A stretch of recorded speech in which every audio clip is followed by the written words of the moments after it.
အားလုံးပဲမင်္ဂလာပါရှင်ဒီဗီဒီယိုလေးမှာတော့ကျွန်မကဒီမှာဆိုရင်ပုံနေစာတွေ shape တွေကိုပေါ့နော်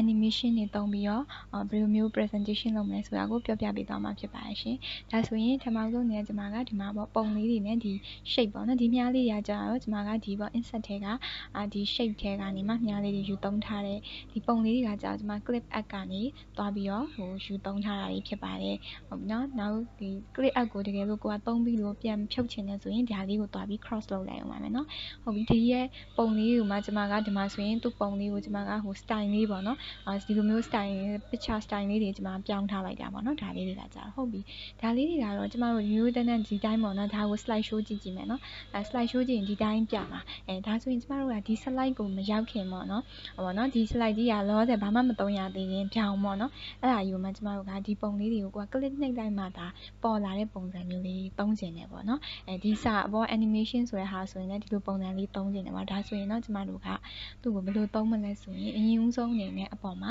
ဒီ home ဆို insert တို့ရှိတဲ့ဘာမှာဆိုရင် animation ဆိုတာရှိရဲသူ့ကိုရွေးလိုက်ပါရွေးပြီးတော့တဲ့အခါမှာကျွန်မတို့ကအရင်ဆုံး animation သုံးမဲ့ဟာကဒီပုံပေါ့နော်ပုံကိုဆိုရင်ဒီပုံကို click လိုက်ဒါဆိုရင်သူက animation မထည့်ရသေးတဲ့အတွက်ဒီမှာ none ဆိုပြီးတော့ဖြစ်နေရပါတော့ဒါဆိုရင်သူ့ကို animation တစ်ခုထည့်မယ်ဒီလိုပုံစံလေးလာဒါဆိုရင်သူကပြတယ်နော်သွားထောက်လိုက်တာနဲ့သူကပြတယ်ဒီလိုမျိုးလေးလာပေါ့နော်ဒါဆိုရင်တော့ဖြည်းဖြည်းလေး split ဆိုရင်ဒီလိုလေးပေါ့နော် wipe ဆိုရင်ဒီလိုပုံစံလေးပေါ့ဒါမှမဟုတ်ရင်ကျမတို့ကပို့ပြီးရွေးရင်ကျမတို့ကဒီက more ဆိုတာလေးကိုဒါလေးကိုတွားလိုက်ပါတွားပြီးတဲ့အခါမှာဒီမှာကိုပေါ်ခြင်းတဲ့ပုံစံပေါ့ဒါဆိုရင်တော့သူကနည်းနည်းလေးကွယ်နေတယ်ဒီပေါ်ကြီးကိုတွားပြီးတော့ကွယ်နေတတ်တယ်ပေါ့နော်ဟုတ်ပြီကွယ်နေတယ်ဆိုရင်ကျမတို့ကဒါဆိုရင် more ကိုပို့ပြီးရွေးခြင်းတဲ့အခါမှာဘယ်ကနေတွားကြည့်လို့ရတယ်ဆိုရင်ကျမတို့က animation ကိုရွေးပြီးတဲ့အခါမှာပုံတစ်ခုကို click လိုက်ပြီးတဲ့အခါမှာ add animation ဆိုတာလေးကိုကျွန်မတို့တွားပြီးတော့နှိပ်လိုက်ပါနှိပ်လိုက်ပြီးရင်ဒီမှာဆိုရင်တော့ကျွန်မတို့ဒီကဆော့ဆော့အတိုင်းပဲဒီမှာရွေးလို့ရတယ်ပေါ့နော်မောကိုနှိပ်လိုက်တဲ့အတိုင်းပါပဲပေါ့နော်ဒါလေးကိုကျွန်မကဒီလိုပုံစံလေးပြခြင်းနဲ့ဒါဆိုရင်သူ့ကိုရွေးလိုက်ဟုတ်ပြီနော်နောက်တစ်ခုဒါကိုကြတော့သူ့ကိုနော်အခုရှေ့မှာပြောမယ်နော်ဒါလေးကိုရွေးလိုက်တာဒီမှာတစ်ဆိုပြီးတော့ဖြစ်သွားတယ်နော် number 1ဒါက animation သုံးလိုက်တဲ့ number 1ပုံစံနောက်တစ်ခုကိုရွေးလိုက်မယ်ဒီထဲကမှဒီလိုပုံစံလေးကြိုက်တယ်ဆိုရင်တော့ဒါလေးကိုရွေးလိုက်ဒါဆိုရင်ကြည့်လိုက်ပါ animation သွင်းလိုက်တာသူက number 2သူပြီးရင်သူပေါ်မယ်ပေါ့နော်အဲ့လိုပုံစံလေးနောက်တစ်ခုဒီဟာလေးကို animation နောက်တစ်မျိုးရွေးလိုက်မယ်ကျွန်မကဒီထဲကနေရွေးလိုက်မယ်ဒီမှာ bounce ပေါ့ဒါမှမဟုတ်ရင်ဒါမှမဟုတ်ဒီလို bounce ပုံစံလေးနဲ့လာမယ်ပေါ့နော်ဒီလိုလေးဒါဆိုရင်ရွေးလိုက်တယ်ဒါဆိုရင်ဟုတ်ပြီကျမတို့ကဒီဟာလေးတွေကို slide show ကြည့်လို့ရတယ်လို့နောက်တစ်ခု preview ကြည့်လို့ရအခုရွေးလိုက်တဲ့ animation ကဒီတိုင်းဆိုရင်ကျမတို့ကမသိဘူးလေဒီမှာရှေ့ slide ပြီးရင်အခုဆိုရင်နောက် slide ကိုရောက်တယ်သူ animation ဒီတိုင်းမပေါ်နဲ့ animation မတက်ရောက်သေးဘူးဒါကိုကြည့်ရင်ကျမတို့ကဒီမှာ preview ကြည့်လို့ရတယ်ဟုတ်ပြီနော် preview ဆိုတာလေးကိုကြည့်လိုက်ဒီမှာဆိုရင်ဒါဆိုအရင်ဆုံးဒါပြီးရင်ဒါပေါ်လာမယ်ပေါ့နော်ဒါကclick မနှိပ်ဖ ೇನೆ ပေါ်လာတာမျိုးပေါ့နော်ဒါဆိုရင်ကျမတို့က slide show လေးမှာ click နှိပ်ပြီးတော့တွားကြည့်ရအောင်နော်ဟုတ်ပြီဒါဆိုရင်ပေါ့နော်ကျမတို့ကslide show မကြည့်ရင်တခုပြောမယ်နော်ကျမကဒီမှာဒီလိုမျိုးပေါ့နော်ပုံတွေပေါ်ကိုဒီ animation သွင်းထားတဲ့ပုံတွေပေါ် click နှိပ်လိုက်မှဒါ animation ရဲ့ effect ကတက်ရောက်မှာဒါဆိုရင်ကြည့်မယ်နော်ဒီဘက်မှာ stat ဆိုတာလေးရှိရ on click ဖြစ်နေ on click ဖြစ်နေမှဒါကျမတို့က click နှိပ်လိုက်ပေါ်မှာနော် on click ကိုမရွေးထားဘူးဆိုရင်သူကဘာဖြစ်နေလဲဆိုရင်ဘာမှမနှိပ်ဖ ೇನೆ သူကတစ်ခုပြီးတစ်ခုပေါ်လာမှာအဲ့လိုပုံစံလေးနော်ဟုတ်ပြီဒါဆိုရင်ကျမတို့ကသူ့ကို slide show ကြည့်မယ်ဒီ slide ကနေပဲကြည့်မှာမဟုတ်လို့ကြည့်မယ်နော်ဒါဆိုရင်ဘာမှပေါ်မလာဘူးเนาะကျမက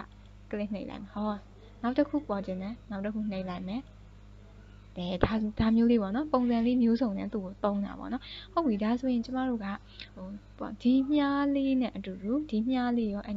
ဒါလေးရောတပြိုင်နဲ့ animation သုံးခြင်းတယ်သူဆိုရင်လည်းဒီဟာလေးနဲ့ဒါမျိုးပေါ့ဒီမြားလေးပေါ်လာတဲ့တပြိုင်နဲ့သူ့ပါတစ်ခါလေးပေါ်လာခြင်းတာပဲเนาะဟုတ်ပြီအဲ့လိုပုံစံလေးသုံးခြင်းလဲဆိုရင်ကျမတို့က unshow လုပ်လိုက်မယ်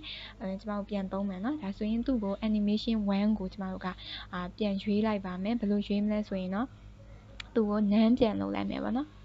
အဲ့မှာဆိုရင်none ဆိုတာလေးကိုရွေးလိုက်မယ်ရွေးပြီးတဲ့အခါမှာဒီမြားလေးကိုလည်း click လိုက်မယ်select ပေးလိုက်မယ်ပြီးရင် control နှိပ်ပြီးတော့ဒါကိုလည်း select ပေးလိုက်မယ်နှစ်ခုစလုံးကို select ပေးပြီးဒီမှာကသူ့ကိုလာခြင်းတဲ့ပုံစံလေးကိုပြန်ရွေးမယ်ပေါ့ float လားဒီလိုလေးပေါ်ခြင်းဒါလေးကိုရွေးလိုက်ဒါဆိုရင်ကြည့်လိုက်ပါဒါက animation 3တွေဖြစ်နေတာเนาะဘာဖြစ်လဲဆိုရင်သူတို့နှစ်ခုကသူကဆက်စောက1ကိုဖြတ်လိုက်တဲ့အတွက်နောက်တစ်ခုက1ဖြစ်သွားတယ်ပေါ့နော်ဟုတ်ပြီဒါဆိုရင်ဒါတွေကိုလည်းကျွန်မကတပြိုင်တည်းသုံးမယ်သူတို့ကကြတော့ float ဆိုပြီးတော့သုံးလိုက်မယ်ဟုတ်ပြီနော်ဒါက1ဒါက3ဖြစ်နေရနော်သူ sorry ဒီကို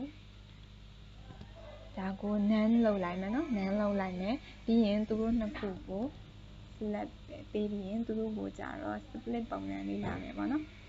ဒီလိုမျိုးလေးလာမယ်ဟုတ်ပြီနော်နောက်တစ်ခုဒီဟာကကြတော့သူက1ဖြစ်သွားတယ်နော်သူ့ကို none လုပ်လိုက်မယ်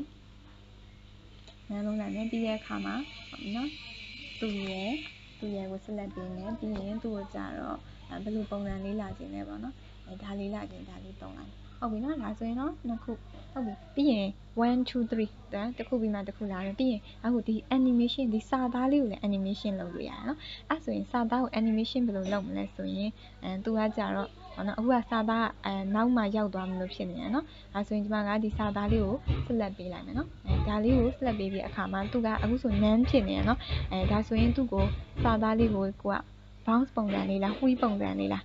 ဒီလိုမျိုးလေးလာမယ်ဆိုရင်ဒါလေးကိုရွေးလိုက်မယ်နော်ဒါဆိုရင်တော့သူက animation 4ဆိုပြီးတော့ဖြစ်သွားတယ်နော်အမှန်တကယ်ဒီစာသားကအရင်ဆုံး1လာမှာပေါ့နော်ဒီမှာစာသားနောက်မှပြောလိုက်လို့4ဖြစ်သွားတာပေါ့နော်တကယ်လို့သူ့အစပြန်ထားခြင်းလဲဆိုတော့ဒါတွေအကုန်လုံးကို none လုပ်ပြီးမှသူကနေတစ်ဆင့်ပြန်ထားမှရမယ်နော်ဟုတ်ပြီဒါဆိုရင်သူတို့ကို slide show ကြည့်ကြအောင်နော် slide show လေးကြည့်လိုက်မယ်ဒါပြီနော်ကလစ်နှိပ်လိုက်ပြီးဟောတပြိုင်တည်းပေါ်တယ်နောက်တစ်ခုဒီမှာတစ်မျိုးပေါ်တယ်နောက်တစ်ခုဆိုရင်ဒီလိုလေးပေါ်တယ်ဟုတ်ပြီနောက်ဆုံးတစ်ခုဘာရှိလဲမှာ animation ပေါ်လာတယ်ပေါ့နော်ဒါကစာသားလေးကနောက်ဆုံးမှကြာလာပေါ့နော်ဟုတ်ကဲ့ဒီလိုပုံစံလေးနဲ့ဒါကကျမတို့ animation တွေကိုပေါင်းပြီးတော့သုံးလို့ရတဲ့ shape တွေပဲဖြစ်ဖြစ်စာသားတွေပဲဖြစ်ပုံတွေပဲဖြစ်ဖြစ်စသဖြင့်မျိုးစုံကိုကျမတို့ animation သုံးလို့ရပါတယ် animation မော်နော်တက်ရောက်နေလားမတက်ရောက်နေလားဆိုရင်ဒီမှာဒီက star လေးကိုကြည့်ရင်သိနိုင်ပါတယ် slide တွေကို transition လုပ်တဲ့အခါမှာဖြစ်ဖြစ် animation ပြတဲ့အခါမှာဖြစ်ဖြစ်ဒီသူ animation ဖြစ်ဖြစ် transition တက်ရောက်နေတဲ့ slide မှာဆိုရင်ဒီလိုကျဲပုံစံလေးတွေပေါ်ပါတယ်ပေါ့နော်ဟုတ်ပြီဒီ animation တွေကိုဘယ် animation ကဘာကိုသုံးထားလဲလို့ကြည့်ရင်ဘယ်ကနေသွားကြည့်လို့ရတယ်လဲဆိုရင်တစ်ခုချင်းစီကိုမဟုတ်ဘဲနဲ့ဒီမှာ animation frame ဆိုတာလေးရှိပါတယ်သူကနော်ဒီမှာတစ်ခုခုကို select ပေးလိုက်မှာဒါနော်သူကဒီ animation ပေါ်လာပြီးတော့ animation frame ဆိုတာလေးကိုကြည့်လိုက်ရင်ဒီမှာကြည့်လိုက်ပါ1 2 3 4 5 1ဆိုရင်သူသုံးထားတဲ့ animation အမျိုးအစားလေးပေါ့နော် right arrow နဲ့ picture 2ကဒီမှာဆိုရင်သူသုံးထားတဲ့ animation တွေကဒီလိုပုံစံလေးဒီမှာ picture 3ပေါ့နော်နောက်ခု number 2နဲ့ဆိုရင်ဘာပုံစံလေးပေါ့နော်အဲ့လိုလေးပေါ်သွားနောက်ဆုံး animation ဆိုတဲ့ဒီစာသားလေးဆိုရင်လည်းဘယ်လိုပုံစံ animation သုံးထားရပေါ့ဒါမျိုးလေးတွေပေါ်ပါတယ်ပေါ့နော်ဒါဆိုရင်သူတို့ကို play လုပ်ကြည့်လိုက် play ကြည့်ရင်ရတယ်ဒါဆိုရင်လည်းဒီလိုပုံစံလေးတွေပေါ့နော်ပေါ်တယ်နောက်ဆုံးဒါမျိုးလေးပေါ့နော်ဒီမှာ preview ကြည့်လို့ရတယ်လို့ဒီကနေလည်း play ဆိုပြီးတော့ကြည့်လို့ရတယ်ပေါ့နော်ဒါက animation frame လေးကတစ်ခုချင်းစီမှာဘယ် animation သုံးထားလဲဆိုတာကိုပြန်ကြည့်လို့ရတဲ့နည်းလေးပဲဖြစ်ပါရှင်ဟုတ်ကဲ့ဒါကတော့ကိုယ့်ရဲ့ဒီ presentation မှာကိုယ့်ရဲ့ပုံလေးဖြစ်ဖြစ်စာလေးဖြစ်ဖြစ်ပေါ့နော်ဒါလေးကိုပုံစံမျိုးစုံနဲ့ပေါ့နော်ဖန်တီးပြီးတော့ပြချင်တယ်ဆိုရင်တော့ဒီ animation လေးကိုသုံးပြီးတော့ပြလို့ရပါတယ်ရှင်ကြည့်ရှုပေးတဲ့အတွက်အားလုံးကိုကျေးဇူးတင်ပါတယ်